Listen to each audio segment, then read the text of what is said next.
السلام عليكم ورحمة الله وبركاته. بسم الله الرحمن الرحيم.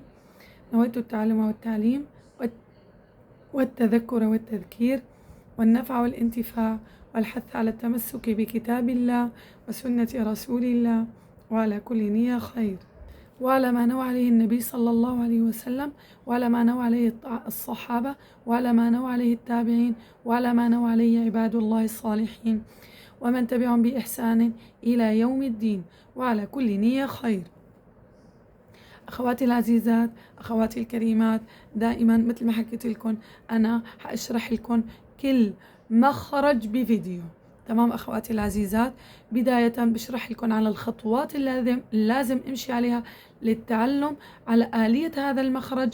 بعدين بشرح لكم المخرج، تعريف المخرج وصفاته. بعدين بشرح لكم الأخطاء الشائعة والطريقة الصحيحة لنطق هذا الحرف. تمام أخواتي، بتمنى من الله عز وجل إنه تستفيدوا كتير يا رب. الله يفتح بيني وبينكم ويفتح بينكم وبيني. تمام، بداية أنا بدي أحكي لكم خطوات نمشي عليها. تمام، بعدين نحكي عن المخرج. طبعا اليوم حكيت عن مخرج الألف والواو، اليوم حأحكي لكم عن مخرج الثالث من مخارج الجوف وهو حرف الياء. تمام، بداية مثل ما حكينا أنا طبعا بنجدد النية. دائما أنا بحكي لكم يا دعاء النية بداية أي فيديو أنتم بتشوفوه، تجديد النية. تمام، تبرأت من يا رب، تبرأت إليك من حولي إلى حولك، ومن ضعفي إلى قوتك، ومن عزمي إلى عزمك، ومن عجزي إلى قدرتك، ومن فقري إلى غناك، ومن انكساري إلى عزتك، ومن ضيق اختياري إلى برح إرادتك. والدعاء الاستعانة بالله عز وجل، الصدقة، صلاة ركعتين قيام ليل، صلاة ركعتين قضاء حاجة، كفالة يتيم. تمام أخواتي العزيزات، بعدين بدنا نعمل حركة للفك. دائما أنا بكل فيديو رح بشرحها. تمام، إني أنا مثلا أعمل هاي الحركة،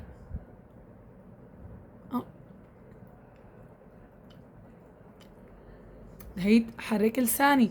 ممكن أنا أطلع لساني، يعني ما حأعملها أنا أطلع لساني ودخله. تمام، حرك لساني.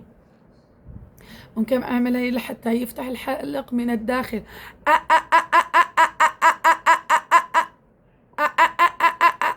حط إيدي هيك حتى اتدرب على الحرف يكون شاقولي. تمام، مو أنا لا، هاي ما بصير، هاي بصير فيها إمالة.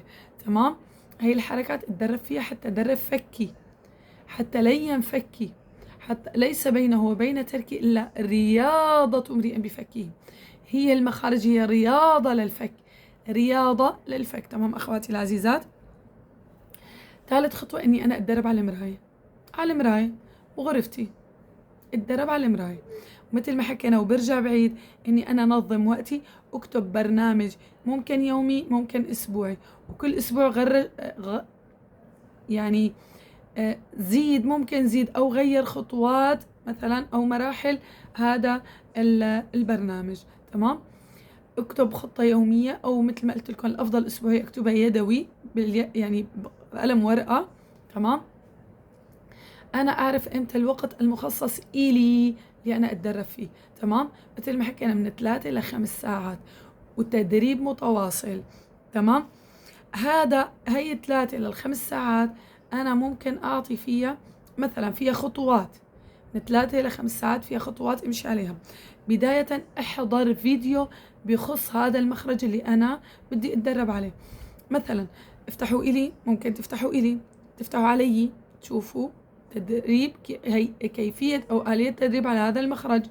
وممكن افتح للدكتور أيمن السويد، ممكن لأي حدا، ممكن شيخة أو شيخ، إني أنا أحضر له أكثر من فيديو بيحكي عن هذا الحرف وما يخص هذا الحرف. تمام، وبتدرب طبعا يلي أنا عم بتدرب عليه. ثانيا اسمع صورة. تمام، هذا الحرف وارد فيها كتير. تمام، اسمع أي صورة. تمام، يلي يعني على الحرف اللي أنا عم بتدرب عليه. تمام، وحاول إني أنا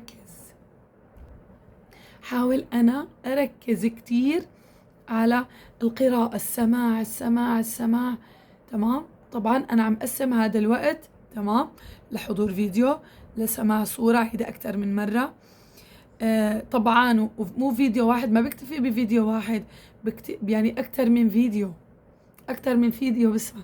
ممكن أنا مع هذا الشيخ أو معي، ممكن أو مع الدكتور أيمن ألقط الآلية، تمام، بحضروا هذا الفيديو. إذا أنا حسيت حالي لقطت فيديو لقطت الآلية من هذا الشيخ أو مني أو من أي حدا، ممكن أعيده مرة ومرتين وثلاثة وأربعة وعشرة كمان.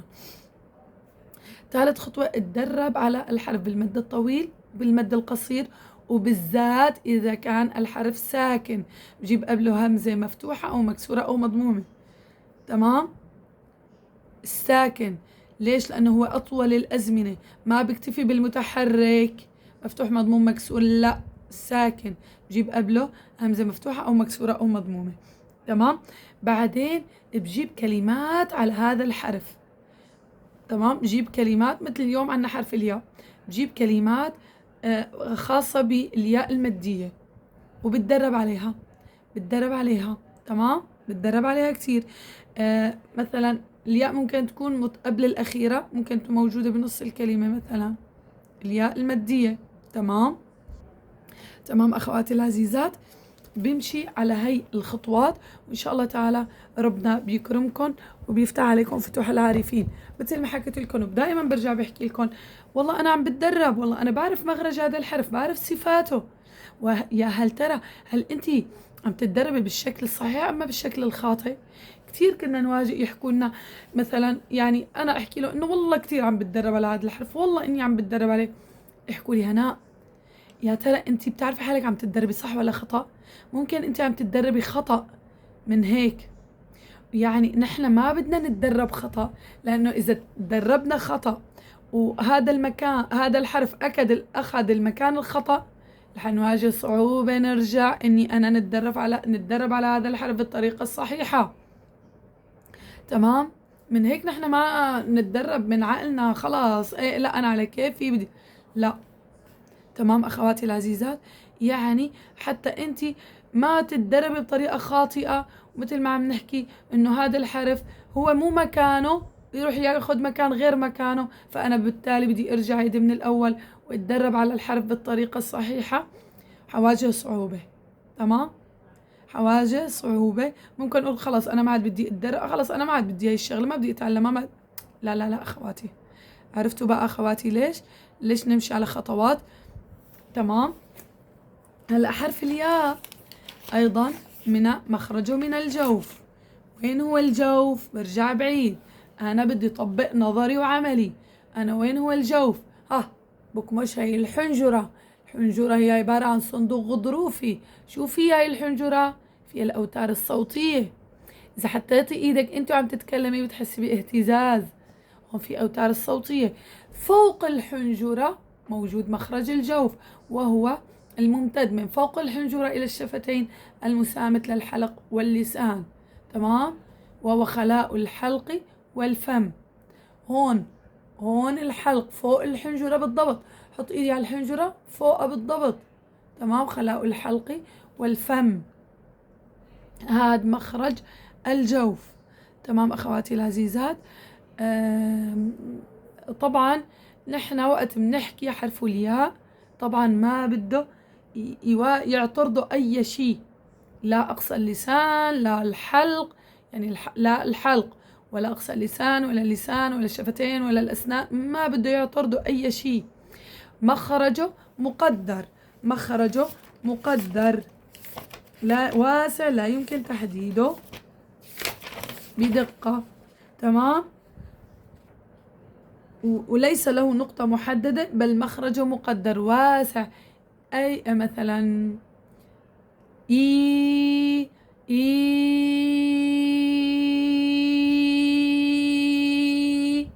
ما بده يعترضوا أي شيء. إذا اعترضوا أي شيء إن كان أقصى لسان أو تسكير من الحلق، شو حيصير عندي؟ طبعا هي من الأخطاء الشائعة، انتبهوا. شو حيصير عندي؟ إذا سكرت الحلق، أول نقطة سكرت الحلق، صار عندي إغلاق للمخرج، فبالتالي المخرج ما لا يطلع وفي انفتاح، فهيصير في إغلاق. تمام. تاني شغلة حيصير في تفخيم للياء. ثالث شغلة، وقت مخرج الياء بيجي ليطلع بيلاقي المخرج مسكر من الحلق، فبالتالي شو حيعمل؟ حيقول يلا تعا امشي، والله في مكان تاني اطلع منه، بيحمل حاله بيطلع هيك للخيشوم. بالتالي شو بصير عنا؟ بصير عنا غنة. طبعا هي أخطاء شائعة، تمام أخواتي؟ ركز وانتبه، هاي أخطاء شائعة، إني أنا سكر مخرجي من الحلق، أعمل إغلاق وهو في انفتاح. أيضا إنه نتيجة هذا الإغلاق حيصير عندي تفخيم، حيصير عندي خروج إلى مخرج الغنة، المخرج الخيشوم، فبالتالي حيصير عنا غنة في حرف الياء. شايفين؟ شايفين؟ بس هي أنا أغلقت الحلق منه، شايفين شو صار عندي؟ شايفين؟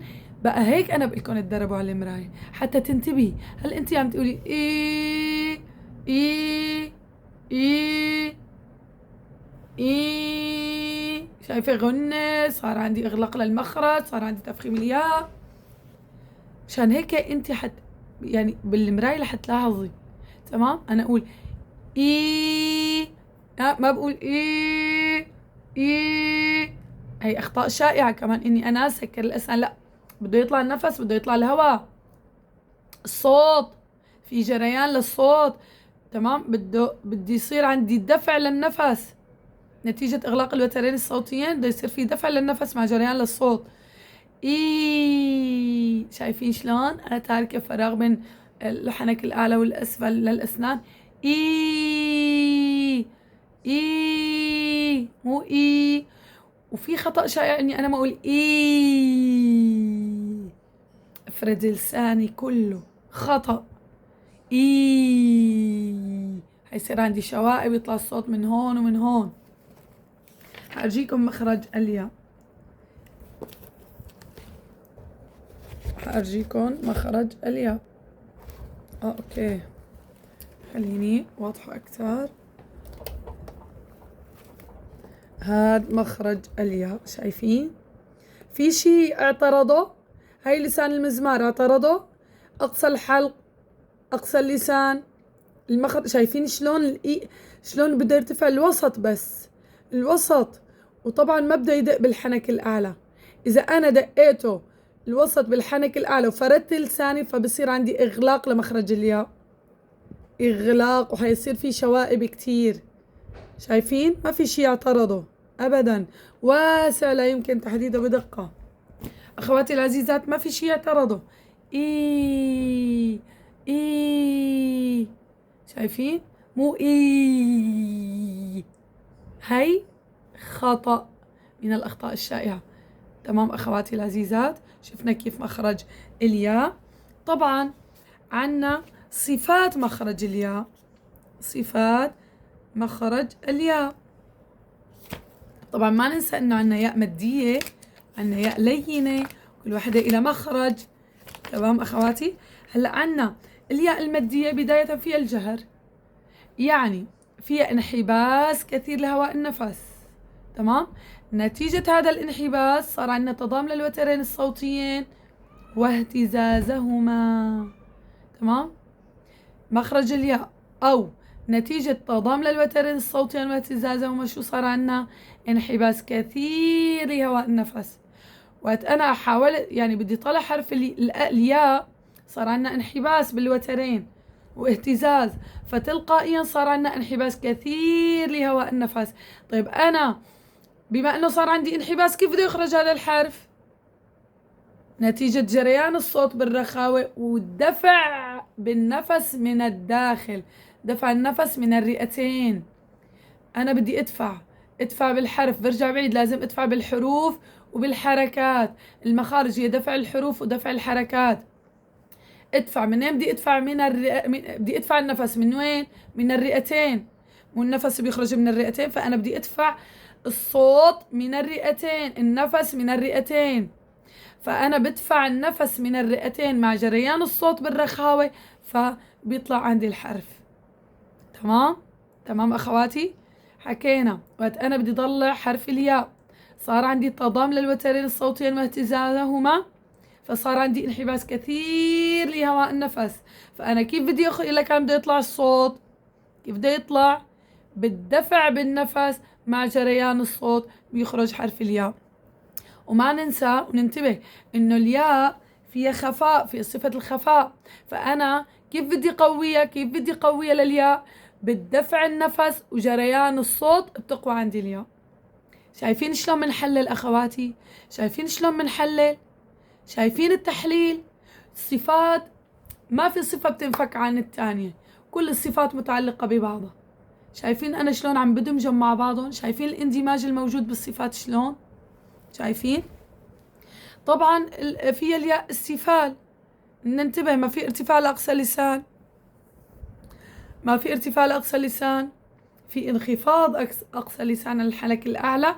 هلا هذا الانخفاض بيساعد الانفتاح، بيساعد الحرف إنه يخرج. تمام. لو أنا ما عندي استفال بأقصى اللسان فبصير عندي إغلاق بمخرج الحلق. تمام. فبصير ما عندي انفتاح أو يعني ما بصير عندي انفتاح حتى يخرج الحرف، وهو الحرف أصلا منفتح، في انفراج ما بين ظهر اللسان وأقصى الحنك أو الحنك الأعلى. ظهر اللسان والحنك الأعلى فيها صفة الانفتاح، بدها تخرج في انفتاح. تمام. شفتوا قد حكيت لكم انه هون ما في استعلاء، يعني ما في، يعني الاقصى اللسان ما حيدق بالحنك الاعلى، لو يعني بده يكون في انفتاح حتى يطلع حرف الياء. تمام. اذا وسط اللسان دق بالحنك الاعلى ما حيكون في انفتاح، تروح شو يصير؟ ينطلق دغري في طريق تاني يروح للغنة، يصير في عندي خيشمة، في غنة، بيصير في غنة بحرف الياء. تمام. بقى صفة الاستفال، انخفاض بأقصى اللسان، والانفتاح متعلقين ببعضهم. تمام. بيساعدوا بعضهم انه يطلع الحرف مع الدفع وجريان الصوت. تمام. وطبعا ما ننسى انه فيها صفات الإصمات. تمام. وكل صفاتها ضعيفة، الألف والواو والياء كل صفاتهم ضعيفة. كيف بدي قويهم؟ مثل ما حكينا، بدفع النفس من الرئتين وجريان الصوت مع الانفتاح واستفال بأقصى اللسان. هذا بيساعدني انه الحرف يخرج بكل سهولة ولين، وما يطلع يصير عندي غنة، ما يطلع للخيشوم يصير عندي غنة او خيشمة بحرف الياء. شايفين شلون بنربط؟ شايفين شلون ربطت لكم الصفات كلها ببعضها؟ هيك انا بدي اربط، هيك بدي احلل، حتى انا اعرف آلية الياء، حتى اعرف انا طبقها. اذا انا فهمت آليتها رح اعرف طبقها، حيصير دغري في اشعارات، وفي اشعارات للدماغ انه هيك الياء بيخرج، فحبيساعدني هذا، بالتالي حيساعدني اني طبق الياء بكل سهولة. تمام. حكينا الأخطاء الشائعة، ومثل ما قلت لكم بده يصير عندي دفع بالياء، دفع النفس بالياء مع جريان، مع انخفاض لأقصى اللسان والانفتاح، انفراج ما بين ظهر اللسان والحنك الأعلى، حتى يساعد هذا الحرف يخرج بكل سهولة من غير شوائب ولا إغلاق لأي مكان لهذا الحرف. مثلا كلمة الكافرين،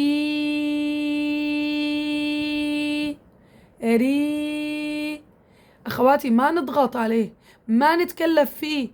إذا ضغطت عليه حيتسكر المخرج، حيصير عندي انطباق لوسط اللسان والحنك الأعلى. حيصير عندي شوائب. تمام. وأنا وحيصير بالتالي حينفرد اللسان تلقائي. كافرين، مسلمين. شايفين أخواتي؟ أنا أنطق بكل سهولة مع الدفع، ما صراخ، ما صرخ. أوكي أنا بدي أدفع بس ما بدي صرخ. مسلمين،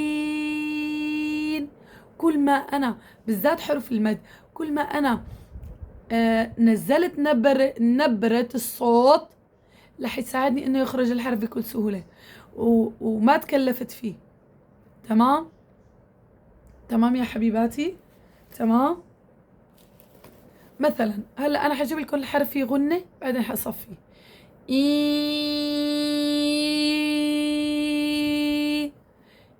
انا هي مشان اتدرب عليها، ساعدني على التدريب. بداية حجيب غنة وبعدين صفيها.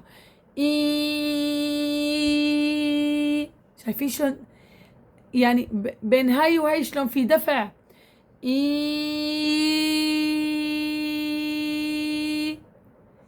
إي.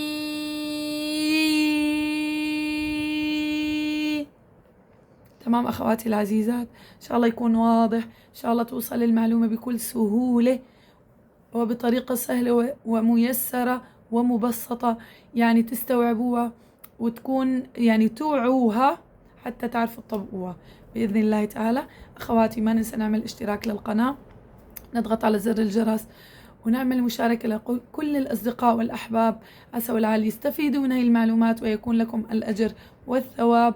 تمام. وشعاري هو واجعل لي لسان صدق في الآخرين. يا رب يعني أسأل الله العظيم رب العرش العظيم أنه توصلكم المعلومة بكل سهولة وبدقة وتعرفوا تطبقوها. والسلام عليكم.